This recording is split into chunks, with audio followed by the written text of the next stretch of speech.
Ada satu tren atau satu fenomena yang sering banget terjadi, bahkan juga terjadi di gua lah ya. Namanya pengen cepat kaya. Nah, gue pengen bahas itu. Nah, sebelum kita lanjut, pastikan teman-teman subscribe dulu ke channelnya. Teman-teman likes videonya, teman-teman nontonin video yang terakhir, karena gue pengen bahas problem pengen cepat kaya dengan teori yang namanya delayed gratification.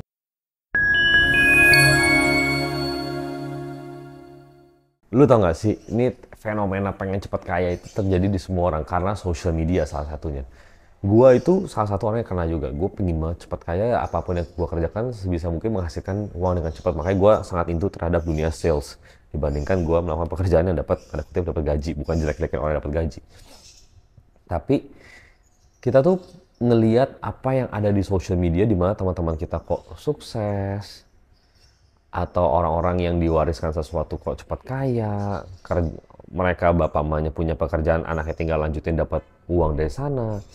Kita kadang mikir, enak ya, cepat kaya ya orang-orang ya, belum apa-apa udah pada naik bisnis kelas, belum apa-apa tiba-tiba udah pada liburan ke luar negeri lagi. Nah, itu kan problem menurut gua era modern hari ini banget. Karena gue, nggak usah gue lah ya, mungkin lu yang nonton juga ingat zaman-zaman dimana kita tuh belum ada social media. Rasanya tanpa social media tuh kita nggak pernah lu ngeluh-ngeluh pengen keluar negeri, ngeluh-ngeluh pengen beli sepatu baru, ngeluh-ngeluh pengen main tenis, main paddle, ngeluh-ngeluh pengen travel kemana, pengen cobain makanan apa yang baru. Nggak pernah ada ngeluh-ngeluh kayak gitu. Kenapa? Karena apa yang kita lihat, mata kita, itu mempengaruhi isi hati kita. Kalau mata kita ngelihatnya yang hingar-bingar, tentu hati kita pengennya hingar-bingar. Kalau mata kita gelap, ya hatinya gelap. Matanya terang, isinya terang. Nah, tergantung sama apa yang lu lihat. Gue punya satu temen yang suka ngomong, namanya itu BTP. Bukan Basuki Cahayapurnama.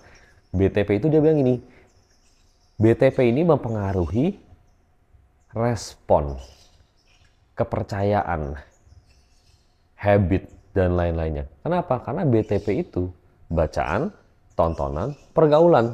Apa yang lu baca, apa yang lu tonton, dengan siapa lu bergaul akan menentukan apa yang pengen lu beli, apa yang pengen lu lakukan ini, apa yang pengen lu lakukan itu. Makanya hari ini orang, gue sih gak pernah bilang kripto tuh salah. Enggak.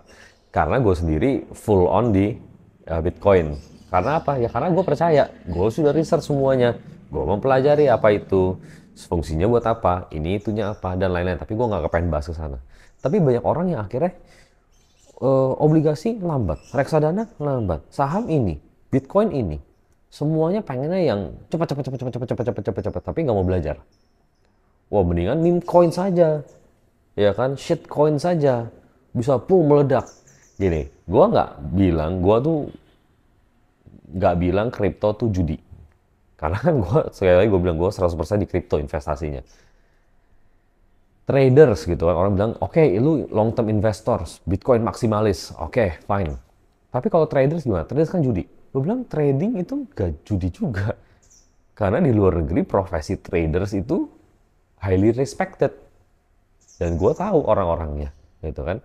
Jadi mereka itu ngerti teorinya, teknisnya. Nah, kalau gue kan nggak ngerti, makanya kenapa gue tidak masuk ke arah sana, karena gue nggak ngerti. Udah simpel gitu doang, bukannya gue kagak mau, gue nggak ngerti dan nggak punya waktunya untuk menganalisa, mempelajari tren, bacain beritanya. Gue nggak punya. Gue cuma melakukan hal yang menurut gue bisa kerjakan dengan waktu yang ada. Yaitu pekerjaan gue, ada untungnya lebih, uangnya dingin, ya gue taruh di Bitcoin. Selesai, itu aja yang gue percaya. Nah, sekarang yang kita mau lakukan adalah begini, apakah investasi, apakah trading itu judi? Bukan. Yang judi adalah ketika lu masukin ke koin, cuma dengerin orang ngomong apa, terus lu masukin. Tanpa lu pernah analisa, lu nggak tahu fundamentalnya apa, orang-orang di belakangnya kayak apa, pengen cepet kaya.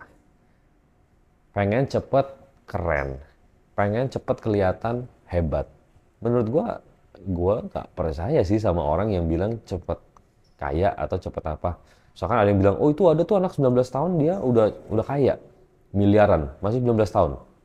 Lah, lu aja nggak tahu sejak umur berapa dia baca bukunya, dia udah mulai kerjain tradingnya, atau ada di pasar modalnya dia tahun berapa lu juga nggak tahu. Karena apa? Karena gini, kita mikirnya 19 tahun itu umur baru mulai kerja atau bahkan masih umur kuliah. Itu kan dengan skema, dengan sistem tradisional di mana umur 22 lulus kuliah, baru mulai kerja di umur 22. Nah, tapi hari ini kan era modern di mana gue melihat kok anak-anak kecil bahkan udah bisa ngasilin duit. Banyak banget ilmu yang bisa dipelajarin kalau lu punya akses terhadap informasi. Itu lebih gampang dibandingkan zaman gue lah ya, zaman gue mungkin 20 tahun lalu masih SD. 20 tahun lalu gue masih SD, ya bukunya masih buku-buku sekolah. Isinya apa yang nggak tahu apaan isinya, gue juga gak inget. Tapi hari ini anak-anak yang di umur gue mungkin 20 tahun lalu, which is mungkin sekarang umurnya 12 gitu ya, atau 11, 13, ya mereka punya akses ke ChatGPT, punya akses ke Google, punya akses ke YouTube untuk belajar trading, analytics, AI. Ya beda loh dunianya, artinya di umur segitu mereka sudah bisa bekerja menghasilkan uang sesuai dengan apa yang mereka minatin. Sedangkan kita 20 tahun yang lalu ya masih dibodoh-bodohin sama sistem menurut gua ya. Jadi beda gitu ya. Kita pengen cepat kayanya.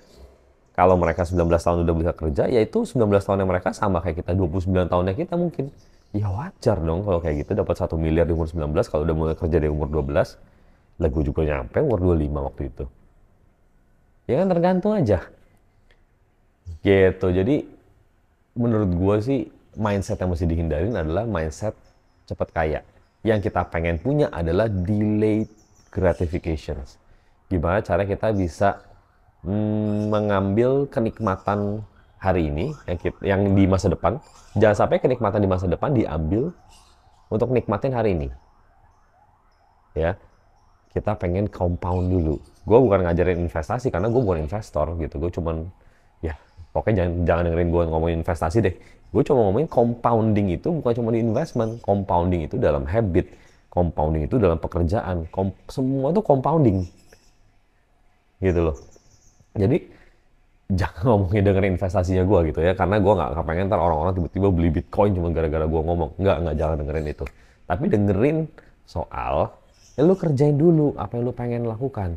Jangan pengen cepet-cepet, wah pengen langsung naik di atas yacht, pengen liburan ke Maldives, pengen liburan hotel-hotel bintang 5. Lah ya kita kerjain aja bertahun-tahun. Gue ngelakuin udah berlama gitu kan.